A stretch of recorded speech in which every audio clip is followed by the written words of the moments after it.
ఓ 4 రోజులు గ్యాప్ ఇచ్చింటే బాగుంటుండే గాయస్. ఏమంటారు? 4 రోజులు గ్యాప్ ఇచ్చింటే మంచిగుండే. కొద్దిగా పనులు అయితుండే, మళ్ళీ ఒకేటో గుంటుకు జంతువులు అవి ఇవి అన్నీ అయిపోతుండే, బాగా ఉంటుండే. వర్షం వస్తుంది ఇక చూడండి, పక్కలాకి వచ్చింది నా దగ్గరికి. నాకు చినుకులు పడుతున్న ఆల్రెడీ ఆటోమేటిక్గా చూడండి కనిపిస్తుంది కదా. అది మనం ఏమంటామంటే అట్లా దిగితే ఇది కాళ్ళు కాళ్ళు దిగినవి అని అంటాం. వర్షం ఇట్లా దిగి ఏటు పడుతుంటుంది కదా, లాంగ్ అట్లా కనిపిస్తే అది కాళ్ళు దిగినవరా అని అంటుంటాం. అట్లా మా కళ్ళు అయితే, మీ కాడ ఏమంటారో తెలియదు కానీ, ఏ కాళ్ళు దిగినవరా అది పడుతుంది అని. అంటే మాకు భాష అనేది ఎందుకు ఇట్లా ఉంటుంది రా దేవుడు అంటే, ఇది మాది కర్ణాటక బౌండరీ అన్న. మాది కర్ణాటక బౌండరీ కదా, ఎక్కడ వంకర డొంకరగా మాకే ఒకసారి ఏమరా దేవుడు అనిపిస్తుంటుంది. అట్లా ఉండదు పరిస్థితి, మనం ఏం చేయలేం. ఒకటి కన్నడ తెలుగు మిక్స్ అయిపోతుంది. అది భాష అనేది రఫ్ అండ్ టఫ్. ఇప్పుడు నేనే ఎంత బాగా నీట్గా మాట్లాడదాము, సగం మందికి అర్థమైతే నా భాష సగం మందికి అర్థం కాదు అన్నట్లు ఉంటుంది. కానీ క్షమించాలి మరి మీరే, ఎందుకంటే మాకు అది భాష అన్నట్లు ఉందన్న, మేము చేయలేము కదా. అక్కడ కొద్దిగా ముందుకి ఎట్లా అంటే, మన కర్నూలు దాటి కొద్దిగా అట్లా ముందుకు పోయినా మళ్ళా చేంజ్ ఉంది. కాకపోతే ఇక్కడ మా వంకాయ ఇది బౌండరీ అనేది, కర్ణాటక బౌండరీ. ఇక్కడ ఎక్కడ అంటే మాకు సిరిగుంప, ఇది రాయచూరు, ఇట్లా బళ్ళారి, ఇట్లా దగ్గర అవుతుంది మాకు, చాలా దగ్గర అవుతుంది. దానివల్ల మాకు భాష కూడా ఎగడదెగడగా ఉంటుంది. మీకు చూసేవాళ్ళు వినే వాళ్ళకే ఏం చెప్తున్నాడా ఏం చేస్తున్నాడా ఈడు అనిపిస్తుంటుంది. కానీ క్షమించండి గాయస్, ఎందుకంటే మామూలే కదా మరి. మన భాష ఈడు ఎట్లా మాట్లాడితే మన తల్లిదండ్రి ఇంకా అట్లే వస్తుంటుంది మనకు కూడా. క్షమించండి మీకు అర్థం కాకపోతే. నాకైతే పూర్తిగా అర్థమైతే, తెలుగు అర్థం కాదు అనే సమస్య ఉండదు. అది మాట్లాడేది అది అట్లా అయిపోయింది అనమాట, అంతే రఫ్ అండ్ టఫ్. ఇంకా నేను ఇది వీడియో కాబట్టి చాలా నీట్గా మాట్లాడేయాలని ట్రై చేస్తా. అది ఒక్కొక్కసారి రఫ్ అండ్ టఫే వస్తుంది. చూడండి మరి, ఇది మన వర్షం ఆడ పడుతుంటుంది అనుకో, మనం ఈడు ఉన్నామనుకో ఎగ్జాంపుల్. ఇప్పుడు మనం ఏమంటాము, మీ కాడ ఏమంటారో తెలియదు కానీ తెలుగులోనా. ఇప్పుడు మా కాడ అయితే ఇది ఏమంటారంటే, మా ఊర్లో కానీ ఎక్కడైనా కానీ, ఏ ఏ కాళ్ళ దిగవరా పోవాలా మనం ఇంటికి తొందరగా, లేకపోతే మరి వాగొస్తుందేమో, మరి నానిపోతామేమో అని అట్లా చెప్తాం గాయస్. మీరు ఎట్లా అంటారో తెలియదు మనకి. ఇప్పుడు తెలుగులో ఏమంటారు అనేది నాకు తెలియదు గాయస్. ఇప్పుడు మన తెలుగేది, నన్ను తెలుగు ఇంత స్వచ్ఛం మాట్లాడినా కానీ అది అర్థం కాదు. అక్కడ ఎక్కడ ఏమంటారని తెలియదు. కాళ్ళు అంటే ఇది కన్నడలో గాయస్. కాళ్ళు అంటే ఏం లేదు, కాళ్ళు అంటే కాళ్ళు అని అది కన్నడలో కూడా వస్తుంది గాయస్. కాళ్ళు ఇప్పుడు చూడు, కాళ్ళు. ఇప్పుడు మన పాదాలను ఏమంటాం, మన కాళ్ళు అంటాం. లేదు మనం ఎట్లా రఫ్ అంటాం, ఏ కాళ్ళు అంటే కన్నడ తెలుగు అన్నీ సార్సోటి మిక్స్ పెట్టి మనం చింతొక చట్నీ చేసినట్లు గాయస్. చూడండి, చింతొక చట్నీ అంటే ఇట్లా ఎట్లా కలిపి నూరేస్తామో అట్లుంటుంది మా భాష. కానీ కొంతమందికి అర్థమవుతుంది, కొంతమందికి అర్థం కాదు. ఇక్కడ కర్నూలు నుంచి గీడగాడ ముందుకు పోయినా అర్థం కాదు మా భాష అనుకుంటా. చూడండి, వీడియో నచ్చినట్లయితే లైక్ కొట్టండి, షేర్ చేయండి, కామెంట్ పెట్టండి గాయస్ ప్లీజ్. ఒక్కరు కూడా లైకులు కొట్టడం లేదు, క్షమించేసి లైకులు కొట్టండి గాయస్. ఏముంది, మీలాగా నేను కూడా కొద్దిగా చేద్దాం, చూద్దాం, నలుగురిలా బాగుందాం, మంచి పేరు తెచ్చుకుందాం. ఏదన్నా ఇట్లా నాకు ఈ మొబైల్ పిచ్ అంటే ఎక్కువ ఒకసారి ఉంటుంది, అందుకోసమే. అట్లేమనుకోవద్దండి గాయస్, మీరే మా అన్నోళ్ళు అనుకుంటా. లైక్ కొట్టండి, షేర్ బటన్ పక్కనే ఉంటుంది, షేర్ కొట్టండి ఎవరికైనా ఫ్రెండ్స్లకి. పుణ్యం వస్తుంది గాయస్. ఇది 4-5 రోజులయా, సారీ, ఒక వారము 10 రోజులు కానుకొస్తుంది. కానీ చాలా ఘోరంగా అంటే ఘోరంగా, మీరు యూట్యూబ్లో నా ఇది వీడియోలు చూసే ఏం చెప్పాలరా దేవుడు అనిపిస్తుంది గాయస్. ఏమి మొత్తం వాడిని ఈడు చంపాడు, ఈయన వాడిని చంపాడు, ఆయమ్మ ఈయన చంపేదే, పిల్లలు ఉన్నాయి మా ఆయన దగ్గర లేచిపోయేదే, మా పరువు పోతుంది మన ఇట్లా చచ్చిపోవడము. ప్రేమించేది ఎందుకు, చనిపోయేది ఎందుకు, నాకు అస్సలు అర్థం కాకొచ్చింది గాయస్. ప్రేమికులకు కానీ ప్రేమించే వాళ్ళకి కానీ ఒకటే చెప్పాలనుకుంటా.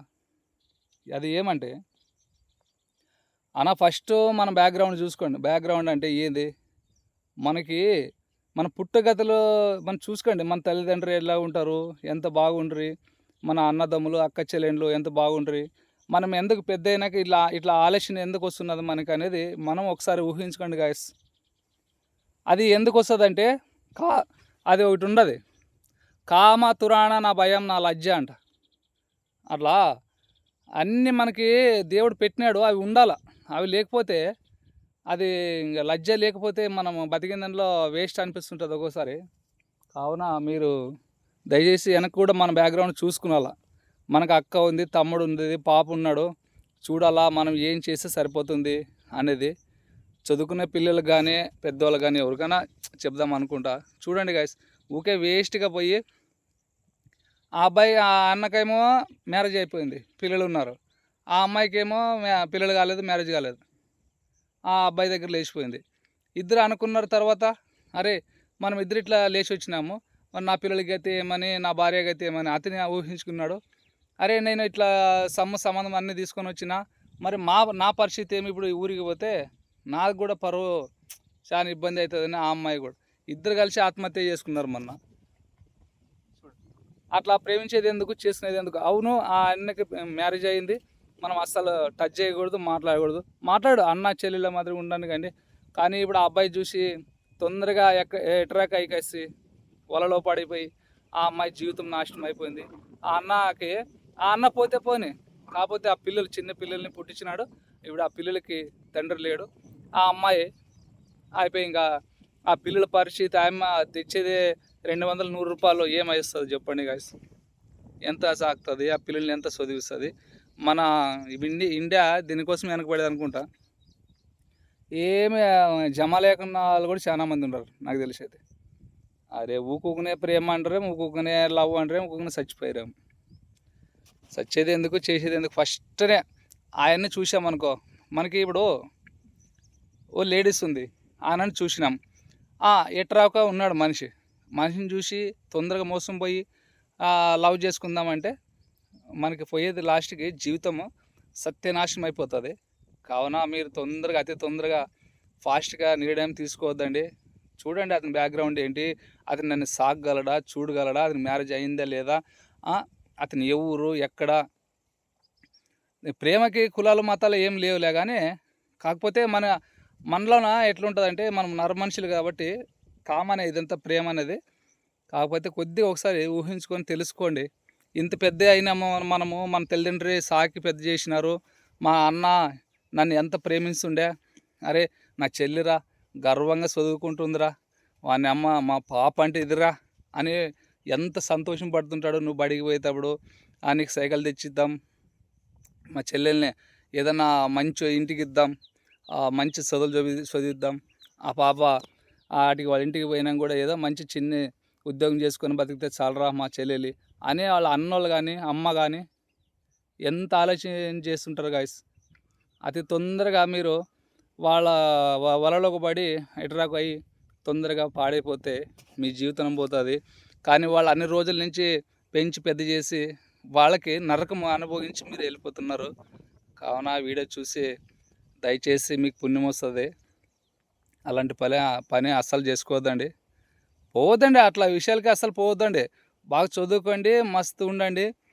నీకు నచ్చిన అబ్బాయిని చేసుకో, అప్పుడు చదువుకో, నీ కాళ్ళ మీద నువ్వు నిలబడినాక నీదంతా ఒకటి ఏంటంటే మనకి ఏదో ఉద్యోగం ఉంది, 4 రూపాయలు సంపాదగలము, మన కాళ్ళ మీద మనం నిలబడగలము, వాడు వచ్చి మనకి పెడితే ఎంత భిక్షం, మన కాళ్ళ మీద మనం నిలబడాలని ఆ మైండ్ పెట్టుకొని చదువుకొని మంచిగా మీరు మ్యారేజ్ చేసుకుంటే మీ లైఫ్ అనేది ఇంకా ఈ పత్తి చెట్లాగా ఉంటుంది. దీనికి ఏమి రోగం గీగం ఏం లేదు, దీనికి జడ్డు జాపత్తి ఏం లేదు. ఇప్పుడు అంత మంద కొట్టినారు దీనికి, అలా ఉంటుంది మీ జీవితం, అంత హ్యాపీగా ఉంటుంది. అంత హ్యాపీగా 100 ఏళ్ళు బతకాల్సిన వాళ్ళు మీరు అతి తొందరగా ముగించుకుంటారు. దయచేసి వీడియో చూసి సబ్స్క్రైబ్ చేసుకోండి అన్న ప్లీజ్. ఏదో ఇట్లా చేనుకు వచ్చిన, అదే వర్షం లేదులే అనుకొని, నిజంగా వర్షం మరి నా కాడ వస్తుంది, అది ఇంకా రాలేదు, ఇప్పటికైనా ఇంకా రాలేదు. చూడండి గైస్, కొడుతున్నది ఎక్కడ ఫుల్గా అయినది మరలా మాడంగా అంతా చూడండి.